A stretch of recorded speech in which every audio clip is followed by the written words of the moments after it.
Bike ಕಳ್ಳನನ್ನು ಬಂಧಿಸುವಲ್ಲಿ ಯಶಸ್ವಿಯಾದ ಚಳ್ಳಕೆರೆ ಪೊಲೀಸರು. ಬೈಕು ಕಳ್ಳನಿಂದ 14 ಲಕ್ಷ ಮೌಲ್ಯದ 37 ಬೈಕುಗಳ ವಶ. ಚಳ್ಳಕೆರೆ ಪೊಲೀಸ್ ಇಲಾಖೆ ಭರ್ಜರಿ ಕಾರ್ಯಾಚರಣೆ ನಡೆಸಿ ಬೈಕು ಕಳ್ಳನನ್ನು ಬಂಧಿಸುವಲ್ಲಿ ಯಶಸ್ವಿಯಾಗಿದ್ದಾರೆ.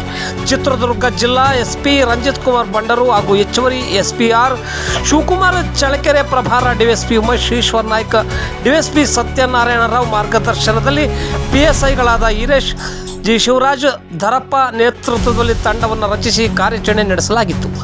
ಈ ವೇಳೆ ಹಿರಿಯೂರು ತಾಲೂಕಿನ ಮೊಹಮ್ಮದ್ ಶರೀಫ್ ಎಂಬಾತನನ್ನು ಬಂಧಿಸಿ ಸುಮಾರು 14 ಲಕ್ಷ ಮೌಲ್ಯದ 37 ವಿವಿಧ ಕಂಪನಿಯ ಬೈಕ್ಗಳನ್ನು ವಶಪಡಿಸಿಕೊಳ್ಳಲಾಗಿದೆ.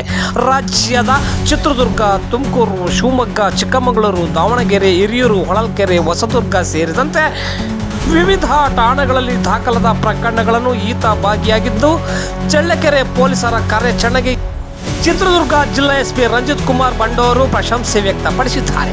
ಕಾರ್ಯಾಚರಣೆ ವೇಳೆ ಪೊಲೀಸ್ ಸಿಬ್ಬಂದಿಗಳಾದ ಎಎಸ್ಐ ರಾಘವೇಂದ್ರ ರೆಡ್ಡಿ, ಪೇದೆಗಳಾದ ವಸಂತ್ ಕುಮಾರ್, ವೆಂಕಟೇಶ್, ಶ್ರೀನಿವಾಸ್, ಶಿವಕುಮಾರ್, ಮಂಜುನಾಥ್, ಪರಶುರಾಮ್, ಶ್ರೀಧರ್, ರಮೇಶ್, ಬಾರ್ಕಿ, ಅಶೋಕ್ ರೆಡ್ಡಿ, ಮಂಜುನಾಥ್, ತಿರುಕಪ್ಪ ತಳ್ವರ್, ಬಸವರಾಜ್ ಭಾಗವಹಿಸಿದ್ದರು.